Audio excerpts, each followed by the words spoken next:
Hello, everybody, and welcome back to another episode of For the Record with Tess Heard. I'm Tess Heard, and this is For the Record. I hope that you all are having an incredible week and an even more incredible Friday, or whatever day you're listening to this on. Truth be told, it doesn't matter if you're a Friday person or if you prefer your true crime on a random Tuesday afternoon. What matters is that you're here, and I want to thank you for being a listener to today's episode. I know that I say this pretty much every week, but this time I actually mean it. We're doing something a little bit different this week. The true crime case that I was going to cover, as I began to research it over the weekend, I discovered that there was entirely too much information to put together and condense into an episode by Wednesday night or Thursday morning for me to record. So I went to our amazing Facebook group. If you're not part of the Facebook group, you should be. I went to the Facebook group and I asked what you guys would like to hear. The poll only got 2 votes. So it was ultimately ended up being my decision. What I really want to talk about this week is something that I've actually thought about talking about before, but kind of thought it was old news. And then things started to resurface about this. And I was like, yeah, I've definitely got to talk about it now. So without further ado, this is the drama that is currently going down from the Netflix documentary Depp versus Heard. Now, if you're anything like me, then you watched every waking second of the Johnny Depp versus Amber Heard trial that occurred last spring. For me, it was kind of the opening of the door for my interest in crime, but more so my interest in court. Now, I will say that I haven't watched a whole lot of trials since then, except for the Step Monster trial, which was the very first episode of the podcast. So it didn't really stick, but I discovered that there's a lot of reasoning behind what keeps me interested in a trial, and lawyers are the biggest reason why. If you don't know the story behind the Johnny Depp Amber Heard situation, Johnny Depp was suing Amber Heard for defamation. She had written an article for a magazine stating that she was a survivor of domestic abuse at the hands of Johnny Depp. Now, I haven't read the article, so I don't know exactly what it says, but I'm pretty sure that they were able to discover that while the article didn't say Johnny Depp's name, it implied that it was about Johnny Depp. Highly implied that it was about Johnny Depp. And that did not bode well. That did not bode well at all whatsoever. Johnny Depp had actually tried to sue the magazine that published the trial, or that published this article in the UK, and he lost the trial, which that's something that I hadn't watched either. So I don't know the ins and outs of that or why, but he was going straight up against the magazine company itself, not Amber Heard. Well, last year, things got taken to the beautiful city of Fairfax, Virginia, where an incredible judge and an incredible team of lawyers annihilated Amber Heard. And it was glorious. Oh, it was glorious. The cross-examination of Amber Heard. Oh, chef's kiss. Oh my goodness. I was like fangirling over Camille Vasquez. She ripped Amber apart. It was beautiful. Johnny Depp won the case. Amber Heard had countersued Johnny because of a defamation statement that one of his lawyers made on his behalf. I can't exactly remember what all she had countersued him for, but she did win like a small portion of money restitution for that one statement made by the lawyer, which I don't think it's fair because Johnny Depp wasn't the one who made the statement. It was the lawyer. And from everything that I've been able to see and hear, it wasn't actually Johnny Depp who said, hey, make this statement. I think it was actually the lawyer who made the statement, but whatever. So Johnny Depp was able to clear his name and really start living his life again. Because of these accusations made by Amber Heard, Johnny Depp was let go from Pirates of the Caribbean. He was let go from Fantastic Beasts and Where to Find Them. And he had not been cast in a role since this article came out.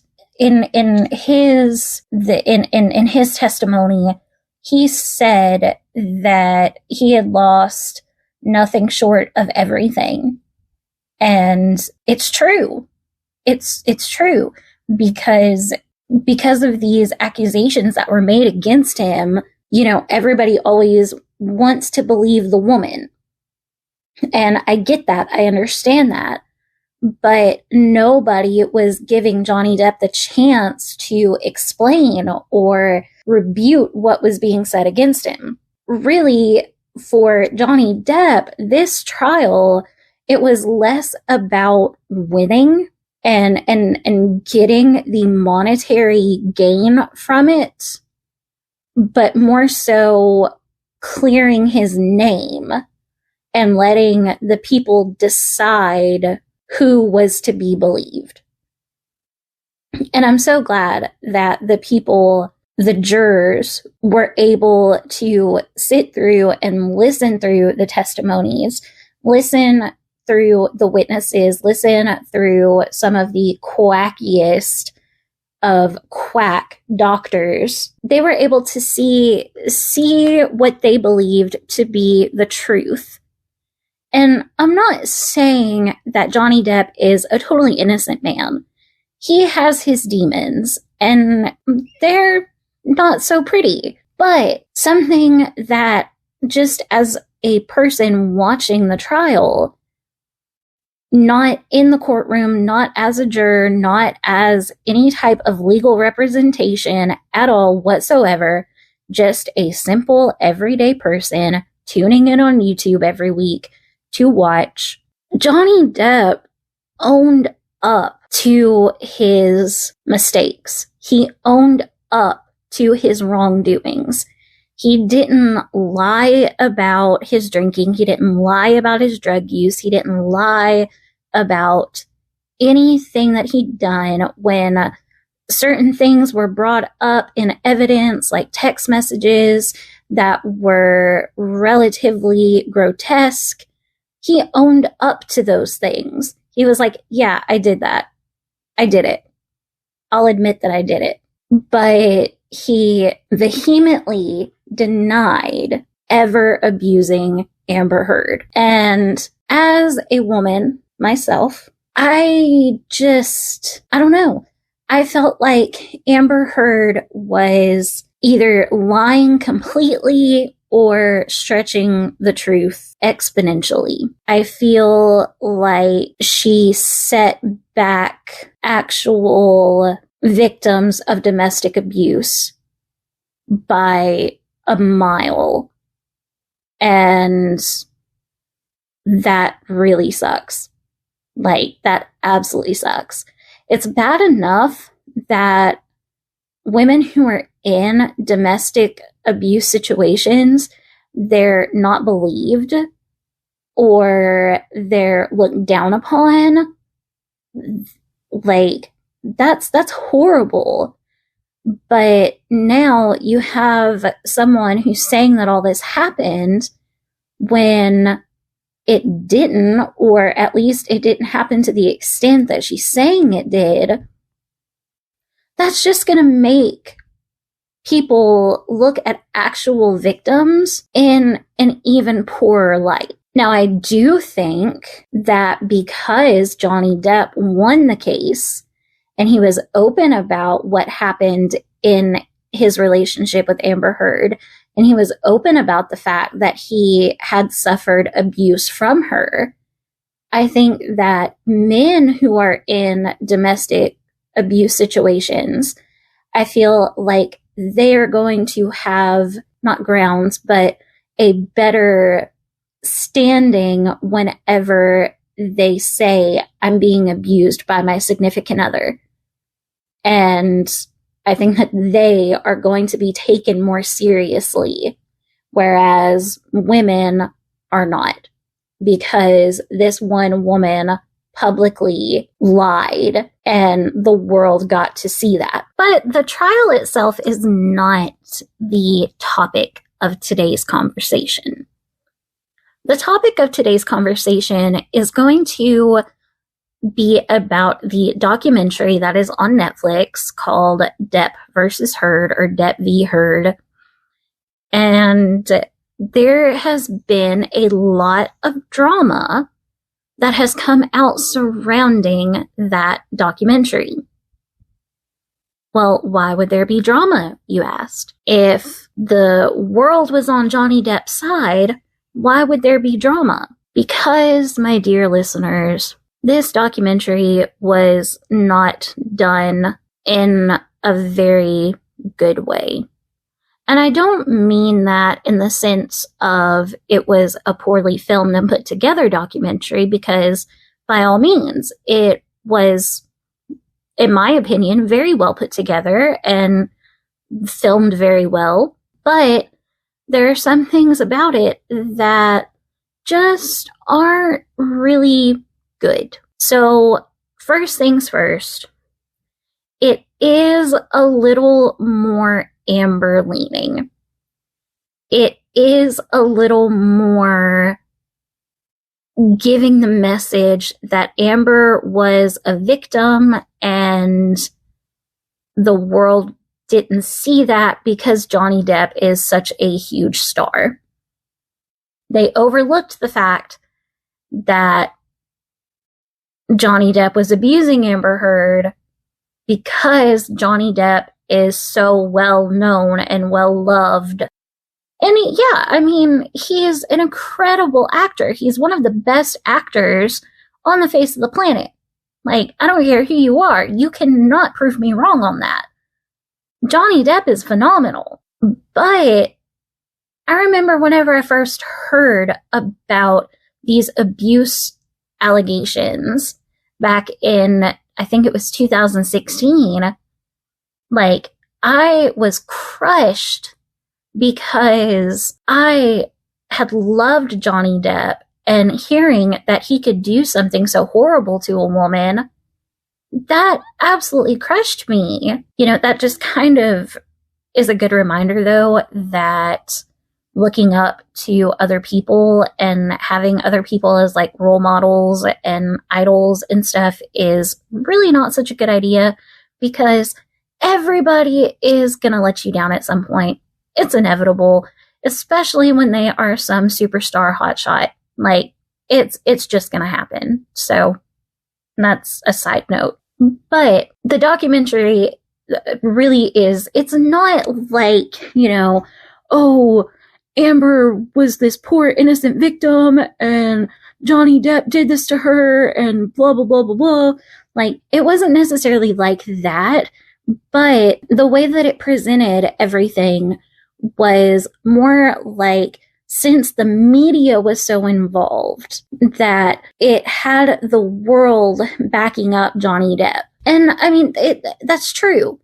That is true, because the trial was publicized and because everyone and their cousin was able to just hop online and watch it. Everybody knew about it, and everybody did get behind Johnny Depp, with, a very small exception of the population. But they didn't do it just because Johnny Depp is Johnny Depp. At least I didn't. I watched the trial going in thinking that this is an actor who I used to love, who beat up his wife, who he is now suing for lying about it. So what the heck really happened? Like, what is the deal here? And they started to go over the evidence. They started to go through testimonies and witnesses and everything. And I was able to make my own opinion based on what I was seeing from the trial. And like I said, I don't think that Johnny Depp is a totally innocent man. He has his demons. But I do not think that he did the things that Amber Heard said that he did. Whereas I think that the things that Johnny Depp said that Amber did to him are much more plausible, and there was a lot more evidence to support those claims. So the biggest thing about this documentary is the fact that they are criticizing people, content creators on YouTube, on TikTok, on all social media platforms. They're criticizing them for making and pushing content about the trial and about the case. And they've claimed that these content creators only did it to make money. Now, as a newbie podcaster, I have not made any money from my podcast. I don't know if I'll ever make money from my podcast. I am trying to grow. I am trying to get a bigger audience, have a larger reach, but it takes time. But if I ever do get to make money for it, then I'm going to be really excited about that. But content creators, that's their job. I consider podcasting my job. Even though I'm not getting paid for it, it's still what I spend my time and energy doing, and I put the work into it so that someday I can make profit off of it. Just like I also do calligraphy and hand lettering, but practiced a lot. I've done a lot. I've given a lot away. But my goal is to improve in what I'm doing so that I can make pieces to sell to make a profit on. So podcasting and doing calligraphy and hand lettering, those are my jobs. Content creators, that's their job. They get paid to make content, just like actors and actresses and producers and filmmakers and directors and costume and set designers and musicians and singers and wrestlers and anybody in any kind of entertainment industry. That is their job. They get paid to do that. If they're not getting paid yet, they are working towards being able to get paid for their craft, for their skill, for what it is that they do. So these content creators, yes, they were making content and they were getting paid for it, but they were not making the subject of their content about this trial just to make extra money. Did the topic bring in new people? Did it bring in more revenue for them? Absolutely, because it's a hot topic. Anytime anything is a hot topic, everybody goes to Facebook or YouTube or Twitter or TikTok, even Instagram. Everybody is trying to find the next piece of news, the next big update on what's going on. It's the society that we live in. We want to know what's happening. We want to know what's going on. And content creators, have been able to thrive on that because they're able to get this information and get it put out there for the whole world to see. Sometimes it's a good thing, sometimes it's not. But in this case, I think that it was a good thing because you were able to get, one, you were able to get differing opinions. You were able to get information from people who were on Johnny Depp's side. You were able to get neutral party information. You were able to get information about Amber Heard and her supporters. So it wasn't like the entire narrative was pro Johnny Depp. And that's what this documentary was trying to say. And the fact that they were using this as a way to earn money. Now, I am going to counter that and say, isn't that exactly what this documentary is doing? I've heard several YouTubers talk about that and how, yes, they made content about it and they made money off of it, but isn't that the whole premise of the documentary? Aren't they, the documentary makers, making money off of the content that other people have made to make money off of it? You see, it's a cycle. It's a vicious cycle. And everybody's losing their minds. But wait, there's more. So these very same people who are saying that these content creators were using the topic of the trial to bring in more revenue, to make more money, they used some of the content from these creators in the documentary without consent, without permission, without licensing, without anything. And I know that whenever you put stuff on the internet, like, you kind of think it's fair game, you can use it, whatever, but I'm finding out that that's not entirely true.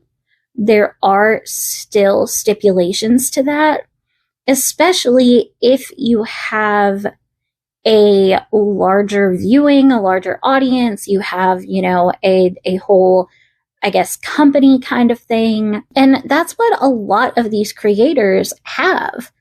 They're not just your everyday person making a video or a podcast or a TikTok. They have an actual following. I mean, just like you can't use certain sounds on Facebook. You can't use certain songs on Facebook without saying that you don't own the rights to that song or that music. You have to make that known. You cannot claim that something is yours or use something that would let people think that that thing was yours whenever it is not.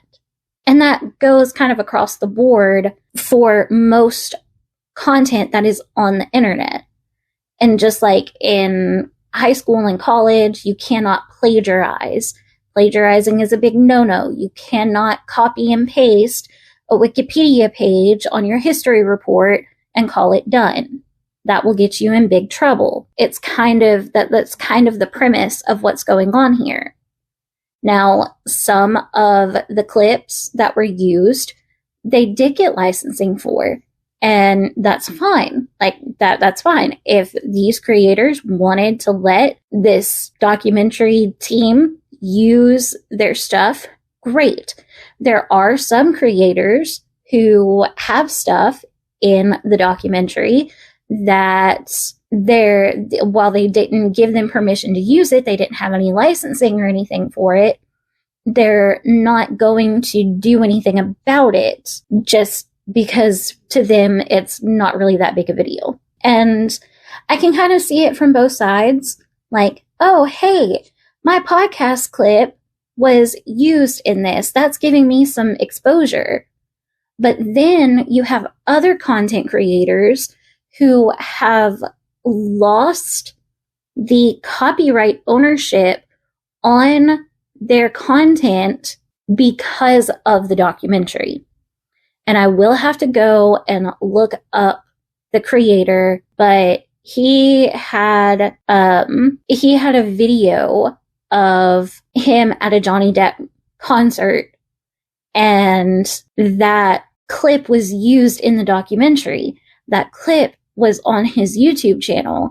And now YouTube is saying that it's copyrighted, or there's a copyright claim on it, because the documentary says that they own it. And YouTube is like, oh, well, if Netflix says that they own it, then you are posting it. Even though you're the original creator of it, they say this, you're just a content creator. This is Netflix over here.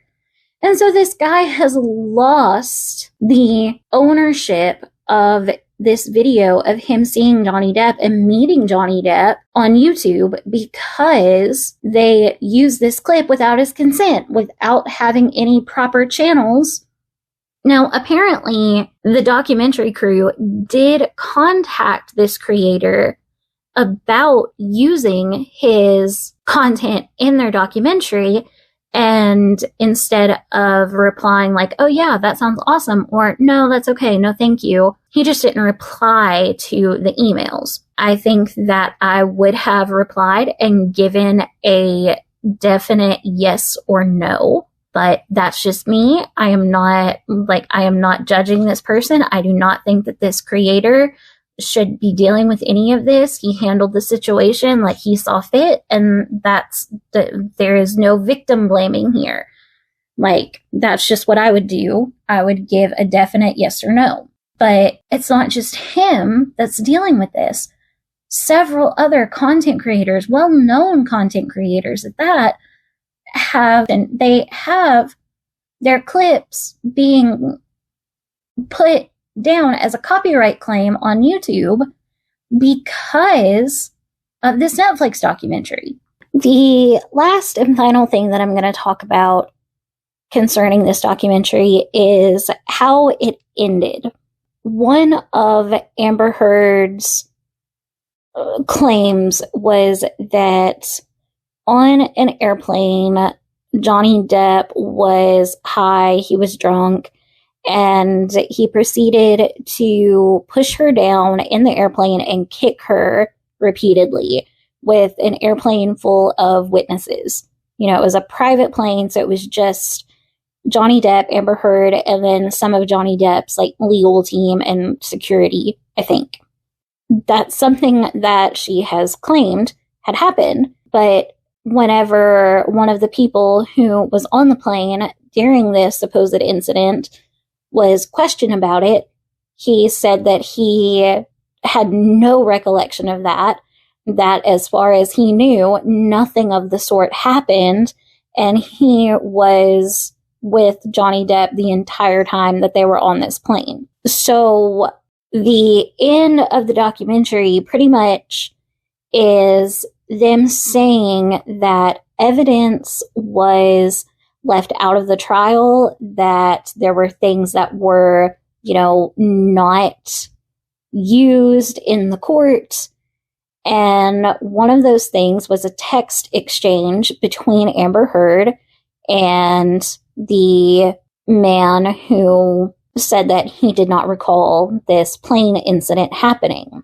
In this text message exchange, this witness was telling Amber, whenever I told Johnny about what happened, he felt absolutely horrible.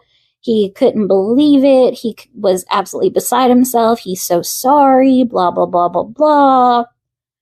But then they say that these text messages were retrieved and presented in a different format than all of the other text messages that they had brought into evidence or, were going to try to present as evidence.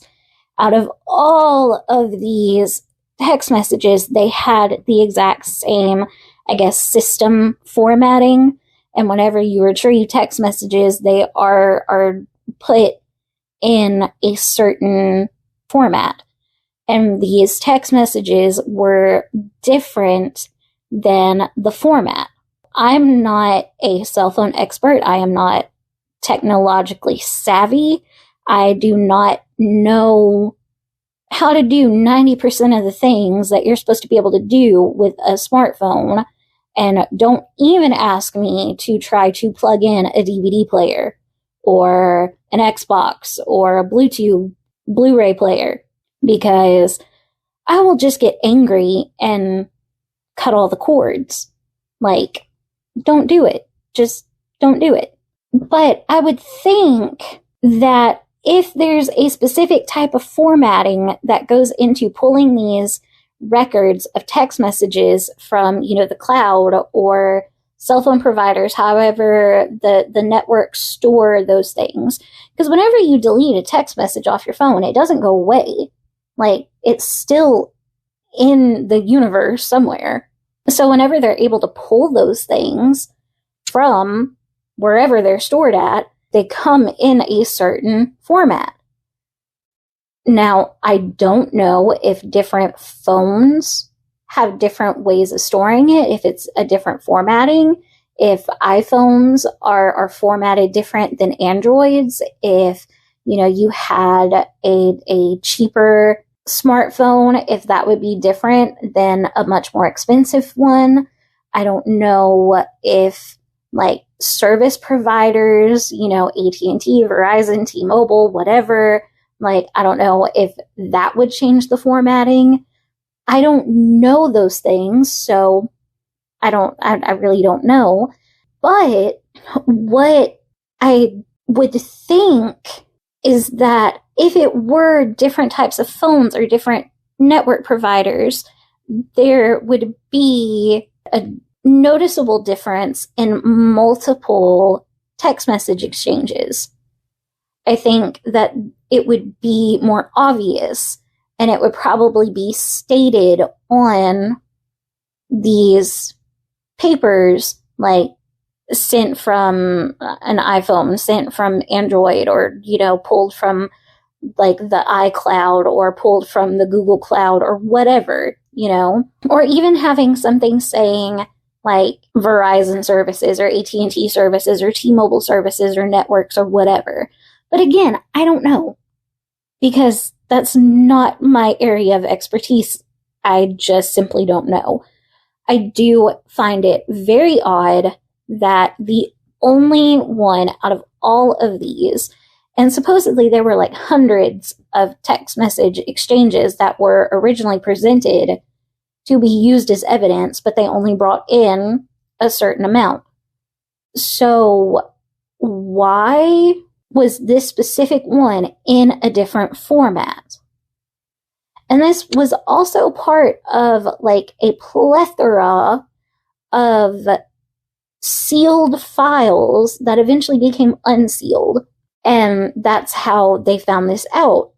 This exchange leads you to believe that, Johnny Depp really did attack Amber Heard on the airplane, and that everybody there knew about it. They witnessed it. They were there. But I just personally have a really hard time believing that, because of the fact that this was the only text exchange that was in a different format. I don't think that it would be that hard to verify if it was legit or not. And maybe that's why it was not permitted to be used as evidence in the trial. Maybe they knew that it was faked and was no, we're not using that one, because, come on. If it's fake, it's fake. And you can't present fake evidence. You can, but that doesn't mean that it's going to do you any good. And if they find out that it's fake, that's going to put you in an even deeper hole than you've already dug yourself into.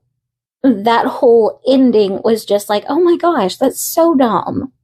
That is so dumb. Really? Oh my gosh. So, yeah. If you haven't watched this documentary, I am not going to recommend it, because I don't necessarily want it to get any more views than it already has.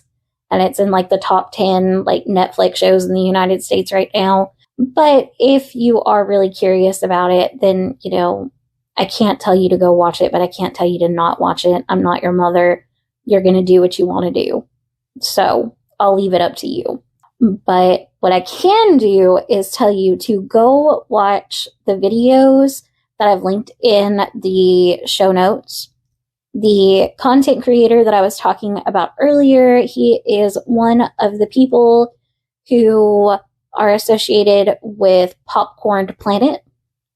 And then there is another video that I've linked from Peter Tragos from The Lawyer You Know. He did a video about the documentary and about the transcripts that had been released from all of the sidebars during the trial. Definitely go check those two out. Watch the documentary at your own discretion. But again, I'm not telling you to watch it. I'm not telling you to not watch it. What I will tell you is that I hope you all have a great weekend and a great week upcoming. You guys are awesome. Thank you all so much for all of your support. If you haven't already, please hit the follow button or the subscribe button if you're on YouTube. If you're listening on Spotify or Apple, go ahead and leave me a 5-star review because, that really helps your girl out. If you are not following us on Facebook, you can find us at For the Record with Tess Heard. And you can also join the Record Keepers For the Record fan group, which there should be a link to that on the actual Facebook page. If you have any questions, any comments, a case suggestion, you can email me at fortherecordwithme@gmail.com. Just send me a little bit about the case, names, year it happened, city it happened, and I'll look into it. And if there's enough information, then I will cover it. All right, guys. Until next week, the record will so reflect.